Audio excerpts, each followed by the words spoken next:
In the world of organized crime, women typically take on minor roles like logistics or facilitation, and so it's extremely rare to see women, especially black women, make it to the top. But sometimes, certain women shatter the glass ceiling and make their mark as the top dog. From the executor who gave hell to the men who shot her brother, to the posh queen who owned a drug empire that brought in over $2 million a month, here are some of the biggest female black mafia bosses who are still alive and kicking today.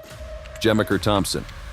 Picture this, Los Angeles in the 1980s, a city drowning in the crack epidemic where money flowed faster than blood in the streets. This is where Jemiker Thompson, a girl who once watched her family's belongings get tossed onto the sidewalk during an eviction, decided she'd never be powerless again. By her teens, she was already hustling, collecting payments for her boyfriend-turned-husband, Anthony Daff Mosley, a mid-level marijuana dealer. But Jemiker wasn't content with small-time cash. When crack cocaine exploded onto the scene, she and Daff pivoted hard, building a multi-million-dollar empire that turned them into legends, until Daff was gunned down in 1982, leaving Jemiker a widow with a toddler and a drug kingdom to protect. Now, most people would have folded. Not Jemiker. She doubled down, morphing from a grieving single mom into the undisputed queen pin of LA's underworld. At her peak, she was moving 3 to 4 kilos of cocaine a week while still in her 20s, laundering cash through a high-end hair extension business that catered to celebrities. She recruited distributors nationwide, fronted kilos on credit, and even stuffed $25,000 drug money into a girdle during a cross-country flight. The FBI dubbed her a queen pin for a reason. She outsmarted rivals and law enforcement for years, even vanishing into thin air for 18 months when the heat got too intense. But every empire has its downfall. In 1993, love for her son lured her back to LA for his 6th grade graduation, where federal agents slapped cuffs on her in front of the whole school. Facing 25 to life, she struck a plea deal for 15 years, and behind bars, she found God. By the time she walked out in 2005, she'd traded drug money for ministry, founding Second Chance Evangelical Ministries and preaching redemption. She even co-wrote a memoir, Queen Pin, framing her past as a cautionary tale. On paper, Jemiker's story ends there. A reformed saint now 60, living quietly in LA with her husband Champ.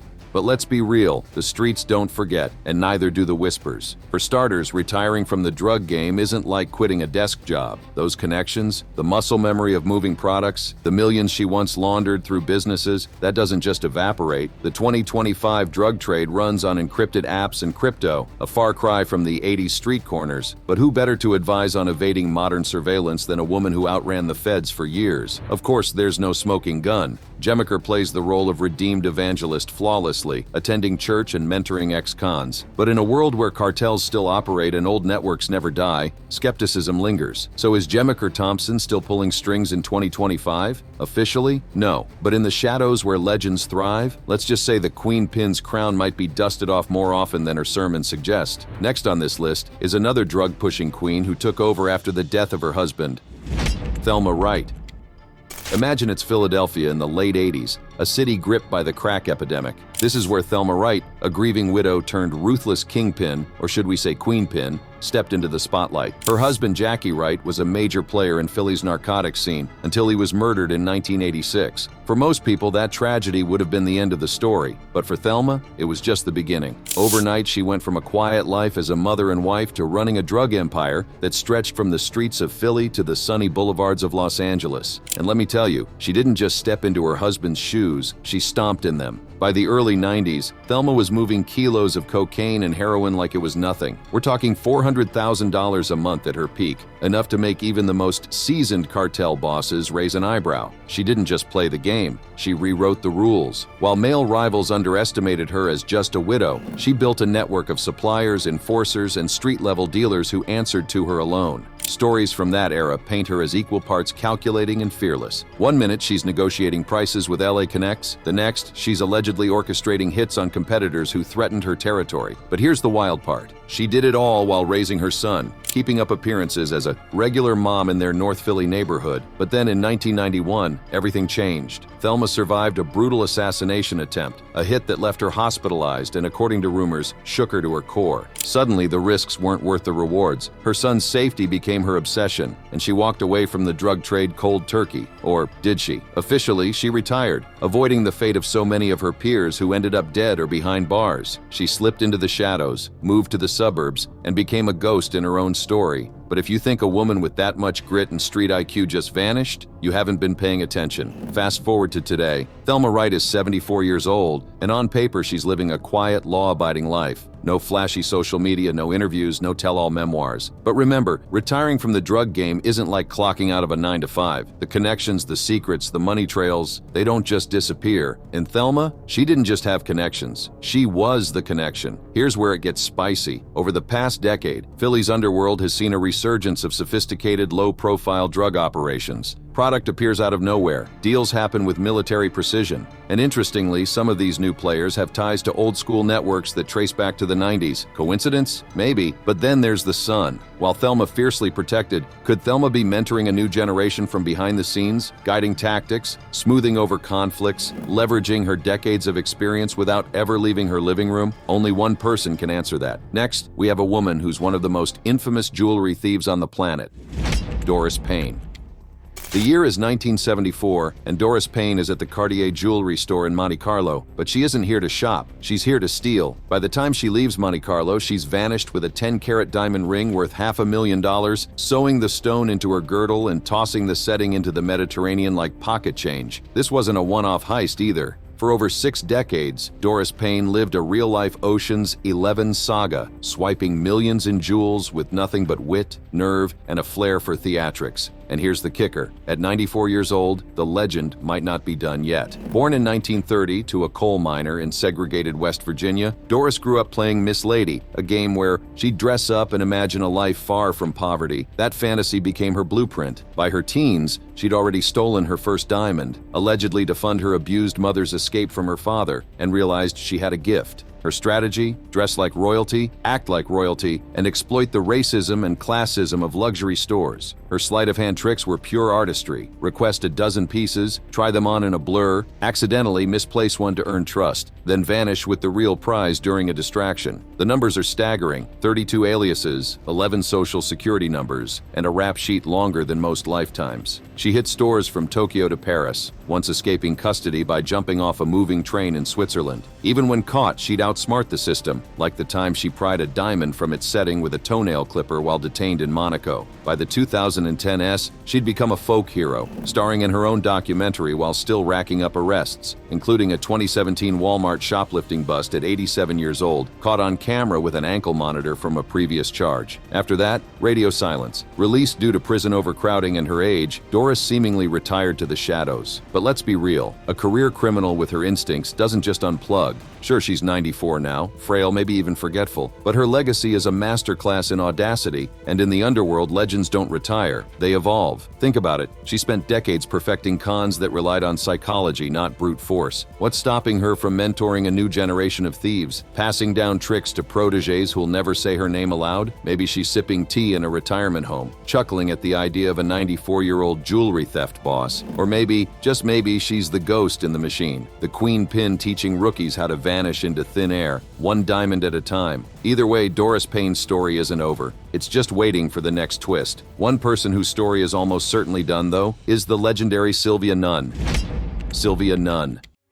Let's talk about Sylvia Nun, a name that still sends chills through the streets of Compton. Born in 1962, Sylvia wasn't just another gangster. She was a force of nature, a teenage girl turned hit woman who rewrote the rules of loyalty and vengeance. Her story starts with bloodshed. At 16, her older brother Marcus, a founding member of the Loueters Park Peru Bloods, was ambushed by Crips in a park. When Sylvia found him bleeding out, something snapped. She traded her school books for a .38 special and a male disguise, black clothes, a beanie, and a cold-blooded swagger that earned her the street name Rambo. This wasn't just grief, it was a calculated metamorphosis. Sylvia's father, a former boxer, had taught her to fight and shoot, skills she weaponized with terrifying precision. By the late 70s, she was the Loueters Park Peru's secret weapon, the only girl allowed to carry a gun in a male-dominated world. Her signature move, dressing as a man to execute drive-bys, then stripping off the disguise mid-getaway, letting her hair down to vanish into plain sight as just another woman driving. She didn't just kill Crips, she humiliated them, turning every hit into a message. When Marcus's crew tried to stiff her after a gas station robbery, offering her a popsicle instead of cash, she stared them down until they handed over a cut. Respect, she proved, wasn't gendered. But the 80s crack epidemic changed the game. Sylvia, now a seasoned trafficker, dove headfirst into the drug trade, her brutality amplified by addiction. Crack numbed her to the carnage, letting her pull triggers without flinching. Yet even queens of the underworld fall. In 1991, facing life in prison, she flipped, snitching on her crew to avoid a cell. But the streets collect debts. Months later, her brother Junior was executed with a bullet to the back of the head. Some say it was retaliation. Others call it karma. What happened next reads like a movie twist. Sylvia fled to Las Vegas, married a former sheriff named John Hardman, and reinvented herself as a church-going grandmother. She passed away on the 20th of April, 2010, but she remains one of the most well-known hitmen of the Bloods. Unlike Sylvia Nun, the next woman on this list used her femininity to escape from law enforcement for years. Perion Roberts.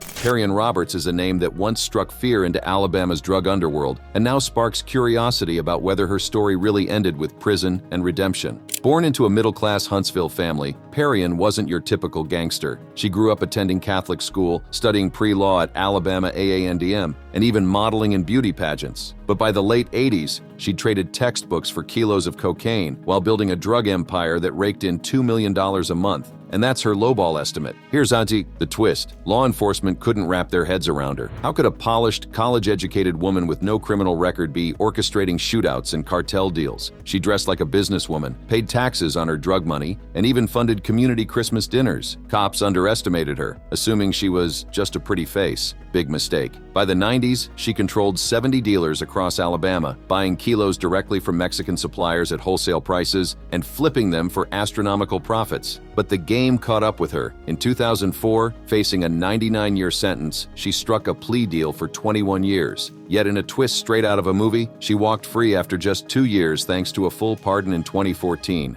A rarity in Alabama's brutal justice system. She credits divine intervention, claiming God told her she'd only served 2 years, and she strolled into court declaring it like a prophecy. When the parole board mysteriously set her release date for exactly 2 years later, even her lawyers were stunned. Post-prison, Perion rebranded hard. She became a criminal justice reform advocate, working with the NAACP and mentoring ex-cons. She starred in BET's American Gangster Trap Queens and wrote an autobiography, Beyond a Dream, framing her past as a cautionary tale. But let's cut through the redemption arc a little. At 60-something in 2025, Perion's too smart to sling drugs herself. But in an era where cartels use crypto and gangs recruit via TikTok, her expertise is gold. She's got the connections, the hustle, and the charm to mentor a new generation, all while posing as a reformed ex-con. There's no solid proof of this, but as she once said, dreaming is having perseverance. And if there's one thing Perion Roberts knows how to do, it's reinvent the dream, on her terms. Next, we have one of the toughest gangsters of the Midwest,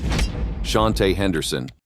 Picture this, Kansas City, 2007. A 24-year-old woman becomes one of the FBI's 10 most wanted fugitives overnight, her face plastered next to Osama bin Laden's on national TV. Shantae Henderson wasn't just another gangster. She was a lightning rod for chaos, a woman who turned her trauma into a blueprint for street terror. Born in 1982 in the Charlie Parker Square projects, Henderson grew up in a world where survival meant choosing sides early. Her grandmother, a civil rights activist, tried to teach her the difference between friends and acquaintances, but Shantae's life took a darker turn.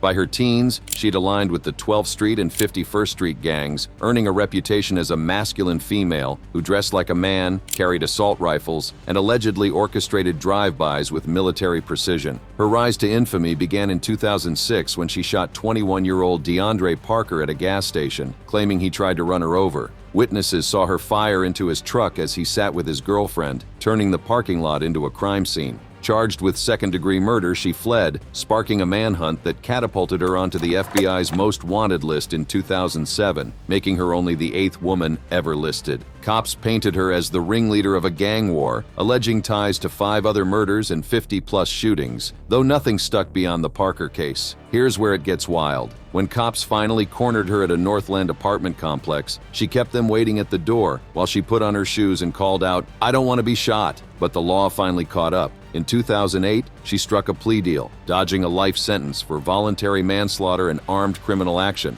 Probation for a suspected queenpin? Yep, until 2010, when she was caught with a .40 caliber Taurus pistol during a Walmart run, violating probation and landing a 17-year federal sentence. Officially, she'll be released in 2027, but whispers linger. Is she really done? Chances are probably not. The 51st Street Crips and their affiliates haven't vanished. If Henderson's crew stayed loyal, she could reactivate old pipelines overnight once she gets out. Even in prison, she's had a decade to forge alliances or debts. So is Shantae Henderson still active? Officially no, she's counting days till release. Maybe she's plotting a comeback. Maybe she's already pulling strings. Because in the underworld, retirement's just another con, and Shantae Henderson's always been the best in the game. Next, we have the suburban Jamaican, who is pushing tons of marijuana in her prime. Charmaine Roman.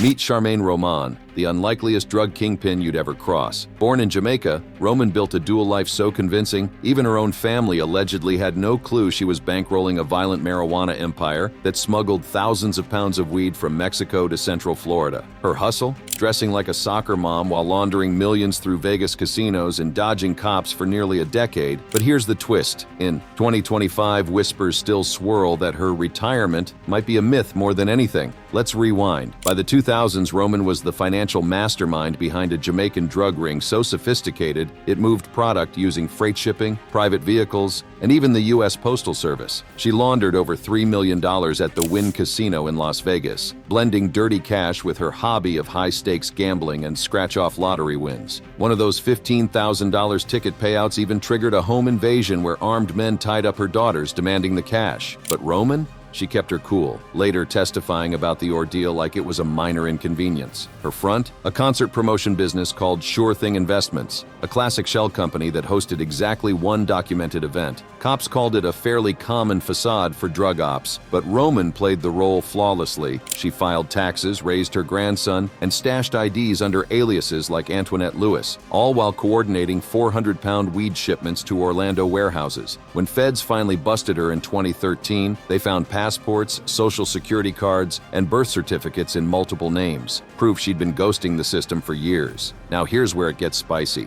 After her arrest, Roman spent years bouncing between ICE detention and legal limbo, fighting deportation to Jamaica. By 2022, she was still in custody, her true identity still a mystery to authorities. But let's be real, a woman who evaded capture for nearly a decade, who turned gambling wins into a money-laundering art form, doesn't just fade away, especially when her BET American Gangster Trap Queens episode dropped in 2019, mythologizing her as a ruthless ringleader to a new generation. Fast forward to 2025. Officially, Roman's fate is murky. Some say deported, others claim asylum. But in the underworld, she's less likely to retire and more likely to rebrand. Think about it. Her expertise in identity fraud and crypto-era money laundering is gold for modern cartels. And those multiple aliases? Perfect for running ops offshore. Plus, her daughters, who once appeared in documentaries recounting her double life, now manage a nonprofit, ideal cover for moving funds or recruiting talent under the radar. The drug trade required a ton of laundering to hide profits. Who better to advise traffickers and cartels than a woman who is a legend at laundering illegal cash? People still reference her playbook, using freight containers, blending into suburbia, and exploiting legal loopholes. And let's not forget her alleged ties to unsolved homicides and home invasions, crimes that just happen to spike in areas where her old networks thrive. Finally, we have the woman with a fortune from fraud while dressed in chic suits.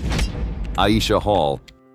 Imagine it's New York City in the mid-2010s, a world of penthouse views, designer labels, and private jets, all funded by a $10 million fortune built on pure audacity. This is where Aisha Hall, a Queens-born hustler, turned financial fraud into an art form. She didn't just scam banks, she performed for them, crafting elaborate cons that blended charm, forged documents, and a knack for slipping through loopholes like smoke. By her late 20s, she'd amassed a net worth most Wall Street bros would envy, living like a mogul while Secret Service agents scrambled to untangle her web. But let's rewind. Aisha's story starts in the trenches. Growing up in New York's concrete jungle, she learned early that survival meant outsmarting the system. By her teens, she'd mastered the art of big money moves, a phrase that later defined her downfall. Her schemes weren't small-time check fraud. Think epic, fake identities, phantom businesses, and laundering cash through luxury assets like cars and real estate. She'd walk into banks with the confidence of a CEO, open accounts under aliases, and vanish before anyone noticed the zeros were fictional. The Secret Service called her operation sophisticated, but that's an understatement. Aisha didn't just steal, she orchestrated. At her peak, she allegedly fronted as a high-rolling entrepreneur, schmoozing with investors and even appearing on local media as a self-made success story. Meanwhile, her real business was bleeding institutions dry. $10 million in ill-gotten gains, bankrolling a lifestyle of Rolexes, Louboutins, and VIP tables at clubs Jay-Z might have frequented. Here's the twist. Aisha's empire crumbled not because she got sloppy, but because greed outpaced discretion. In 2014, the feds closed in, tracing her digital breadcrumbs, forged tax returns, shell company paper trails, and a trail of furious bankers. When they slapped cuffs on her, it wasn't in some back alley. It was a headline-grabbing takedown fit for a Scorsese flick. The sentence? A decade in federal prison, a sentence that shocked even seasoned prosecutors. But prison didn't break Aisha. It rebranded her. Behind bars, she became a folk hero. Her story mythologized in BET's My True Crime Story, where she narrated her rise and fall like a cautionary TED Talk. Fellow inmates reportedly sought her advice on financial planning, and guards joked she could have taught MBA classes. By the time she walked out in 2024, she'd transformed from a convict into a cult figure, complete with Instagram fan pages and podcast interview requests. Now here's where it gets interesting. On paper, post-prison Aisha is a reformed saint. She's given talks at community centers, warning kids about the perils of fast money. She's even dabbled in legit ventures, like dropshipping and crypto consulting, industries ripe for, creative accounting. But let's keep it real. Old habits die hard. The same charisma that once duped bankers now sells online courses titled Financial Freedom Blueprint. And those crypto ventures? Perfect cover for moving digital cash under the radar. Then there's the timing. In 2025, Aisha's back in NYC, a city where fintech scams and NFT rug pulls have replaced her old-school paper trails. Who better to mentor a new generation of grifters than a woman who outsmarted the Secret Service? Her BT episode still trends on TikTok, with Gen Z commenters dubbing her Queen of the Come-Up. Coincidence or a calculated reboot? And let's talk networks. Rumor has it she's reconnected with old associates, folks who remember her golden rule, never steal small. With AI deepfakes and blockchain hacks dominating cybercrime, her expertise in social engineering is priceless. Imagine her coaching hackers on how to mimic CEOs' voices or forge boardroom emails, skills she honed decades before ChatGPT existed. Of course, there's no proof. Aisha's LinkedIn preaches transparency, and her YouTube channel features tearful apologies. But in a world where Sam Bankman-Fried becomes a meme and Elizabeth Holmes gets podcast deals, redemption arcs are just another commodity. So, is she still active? Officially, no. But in the shadows where crypto wallets hide and dark web deals go down, let's just say the queen of fraud didn't serve 10 years to sell CBD gummies. Thank you for watching this video. If you'd like to watch another fascinating video like this, click on one of the boxes on your screen right now.